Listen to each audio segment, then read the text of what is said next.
আসসালামু আলাইকুম ওরহমতুল্লাহি ওয়াবারাকাতুহ। দিনের আমল ইউটিউব চ্যানেলে সম্মানিত দিনী ভাই বোনেরা, আমি আশা করি আল্লাহ রাব্বুল আলামিনের অশেষ মেহেরবানিতে আপনারা ভালো আছেন এবং সুস্থ আছেন। আলহামদুলিল্লাহ। আজকে একটি গায়েবী সাহায্য লাভের আমলের ভিডিও নিয়ে হাজির হয়েছি। আপনারা ফজরের আগে কিংবা পরে যদি সম্ভব হয় 100 বার কষ্ট করে এই ছোট্ট দোয়াটি দেখে দেখে হলেও পড়বেন। আল্লাহ তাআলা চাহে তো আপনিও এর ফল পাবেন, অর্থাৎ মনের নেক আশা পূরণ হয়ে যাবে, পরিবার সংসারে আল্লাহ তাআলা রিজিক বৃদ্ধি করে দেবেন ইনশাআল্লাহ। তাই অনুরোধ করছি, ছোট্ট আমলটি অবশ্যই করবেন তিনি ভাই বোনেরা। রহমতের প্রহর বা সময় বলতে রাতের শেষ তৃতীয়াংশকে বোঝায়। উলিয়া আউলিয়ারা এই সময়কে ইবাদত বন্দেগীর উত্তম সময় হিসেবে বেছে নিতেন। এই সময়ে নবী করিম সাল্লাল্লাহু আলাইহি ওয়াসাল্লাম ও সাহাবারা নফল নামাজ, কোরআন তেলাওয়াত, জিকির, আজকার ও মুরাকাবা করতেন। এছাড়া হযরত রাসূল পাক সাল্লাল্লাহু আলাইহি ওয়াসাল্লাম প্রায় সারা রাতে আল্লাহ তাআলার দরবারে নামাজ, কান্নাকাটি, নফল ইবাদতে মশগুল থাকতেন। তিনি শেষ রাতে বিভিন্ন নফল ইবাদত শেষে কিছুক্ষণ ঘুমাতেন, তারপর উঠে ফজরের নামাজ আদায় করতেন। সাহাবাদের অনেকে নবীজিকে স্মরণ করে সারা রাত ইবাদত করতেন, যদিও নবীজি চাইতেন না তারা এতটা কষ্ট করুক। রহমতের সময় হলো রাত 3টা থেকে ফজরের আগ পর্যন্ত। এ সময় প্রকৃতি থাকে নীরব, পরিবার পরিজনও থাকেন ঘুমিয়ে, জাগতিক কোনো কাজকর্মেরও তাড়া থাকে না। ফলে এ সময়ে আল্লাহর ধ্যান বা মুরাকাবা, নফল নামাজ আদায়, জিকির, আজকার, দরুদ পাঠ ও তাসবিহ তাহলিলের অতি উত্তম সময়। গভীর রাতের এই ইবাদতগুলো এত মন দিয়ে করা যায় যে এতে সাধকেরা সাধনার সোপান অতিক্রমের উৎকৃষ্ট সুযোগ পান। রাতের তৃতীয়াংশের ইবাদতের কথা কোরআন ও হাদিসের বিভিন্ন স্থানে নির্দেশিত হয়েছে। বলা হয়েছে, এ সময় আল্লাহ তাআলা বান্দার ডাকে অধিক সাড়া দেন। তিনি বান্দাকে অনুপ্রাণিত করতে থাকেন, তাকে ডাকতে বলেন, তার ইবাদত করে তার নৈকট্য লাভের আহ্বান করেন। হযরত আবু হুরায়রা রাদিয়াল্লাহু তাআলা আনহু থেকে বর্ণিত, হযরত রাসূল পাক সাল্লাল্লাহু আলাইহি ওয়াসাল্লাম বলেছেন, আমাদের প্রতিপালক প্রতি রাতের যখন শেষ তৃতীয়াংশ অবশিষ্ট থাকে তখন প্রথম আসমানে অবতরণ করেন এবং বলতে থাকেন, হে বান্দা, আমার কাছে প্রার্থনা করো, আমি তোমার প্রার্থনা কবুল করব। আমার কাছে তোমার কি চাওয়া আছে চাও, আমি তা দান করব। আমার কাছে তোমার জীবনের গুনাহের জন্য ক্ষমা প্রার্থনা করো, আমি তোমার জন্য তোমার গুনাহগুলোকে মাফ করে দেব। সুবহানাল্লাহ। সহিহ বুখারী শরীফের 6986 নম্বর সহিহ হাদিস। এভাবে আল্লাহ তাআলা ফজরের আগ পর্যন্ত তার বান্দাদের ডাকতে থাকেন। আর যে বান্দা তার মাবুদ মাওলাকে ডাকার মতো ডাকতে পারেন, আল্লাহর নিকট কাকুতি মিনতি করতে পারেন, রহমতের আমলের বদলতে তার ভাগ্যের দরজা খুলে যায়।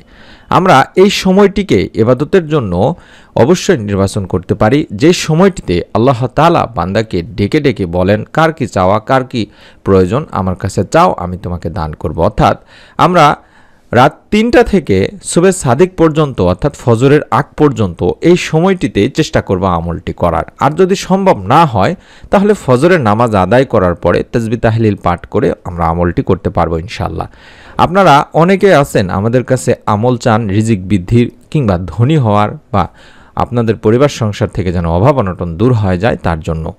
তেমনি আজকের আমলটি যদি মনের মধ্যে বিশ্বাস নিয়ে করেন, রব্বুল আলামিন ইনশাআল্লাহ আপনার পরিবার সংসারে রিজিকে বরকত দেবেন। হযরত ইবনে উমর রাদিয়াল্লাহু তাআলা আনহু বর্ণনা করেন, একসময় যৌনিক ব্যক্তি হুজুর আকরাম সাল্লাল্লাহু আলাইহি ওয়াসাল্লামের খেদমতে এসে আরজ করল, ইয়া রাসূলুল্লাহ সাল্লাল্লাহু আলাইহি ওয়াসাল্লাম, দুনিয়া আমাকে পরিত্যাগ করেছে এবং আমি রিক্ত হস্তে, অভাবগ্রস্ত এবং অক্ষম হয়ে পড়েছি।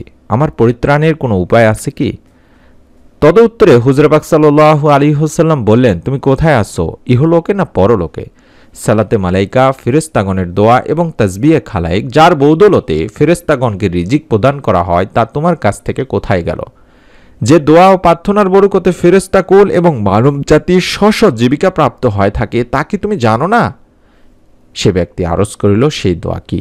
হুজুর সাল্লাল্লাহু আলাইহি সাল্লাম তাকে এই দোয়াটি শিখিয়ে দিলেন এবং বললেন, তুমি এটি পড়বে, সুবহানাল্লাহি ওয়া বিহামদিহি সুবহানাল্লাহিল আযীমি ওয়া বিহামদিহি আস্তাগফিরুল্লাহ। আশা করছি দোয়াটি আপনারা মোবাইলে সংগ্রহ করে নেবেন, ছবি উঠায় নেবেন কিংবা মোবাইলে স্ক্রিনশট নেবেন। আমি আশা করছি এই দোয়াটির আমল করলে রব্বুল আলামিন আপনাকেও রিজিকে বরকত প্রদান করবেন, হালাল রিজিক বৃদ্ধি করে দেবেন। সুবহানাল্লাহি ওয়া বিহামদিহি সুবহানাল্লাহিল আযীমি ওয়া বিহামদিহি আস্তাগফিরুল্লাহ। এভাবে আপনাকে কম করে হলেও 100 বার বা তার বেশি পড়ার চেষ্টা করতে হবে তিনি ভাই বোনেরা। আল্লাহ তাআলার পবিত্রতা বর্ণনা করছি এবং তার প্রশংসা গীতির সাথে তাকে স্মরণ করছি। মহান আল্লাহ তাআলার পবিত্রতা বর্ণনা করছি এবং তার প্রশংসা বর্ণনার সাথে আল্লাহ তাআলার নিকট আমি ক্ষমা প্রার্থনা করছি।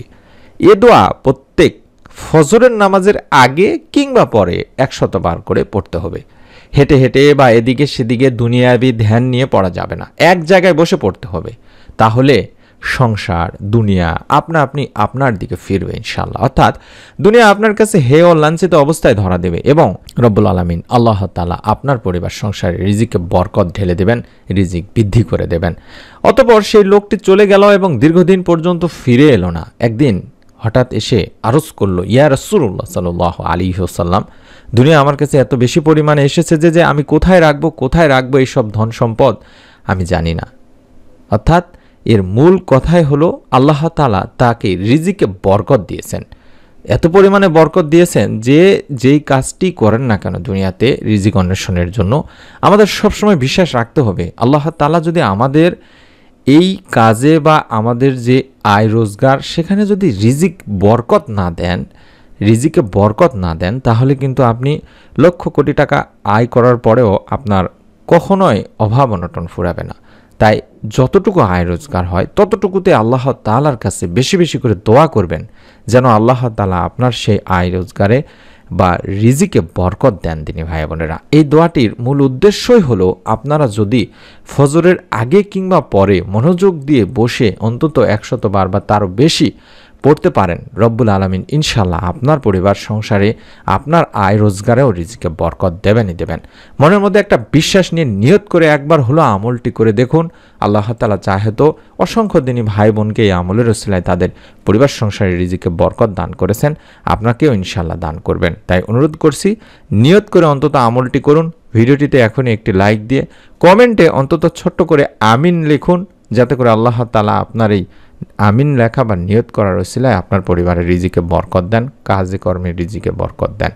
পরবর্তী এরকম নতুন আমলের ভিডিও পাওয়ার জন্য অবশ্যই চ্যানেলটি সাবস্ক্রাইব করে রাখার অনুরোধ থাকছে। সকলে ভালো থাকুন, সুস্থ থাকুন। নতুন ভিডিও দেখার আমন্ত্রণ জানিয়ে আজকের মতো ভিডিওটি শেষ করছি। আসসালামু আলাইকুম ওয়া রাহমাতুল্লাহি ওয়া বারাকাতুহু।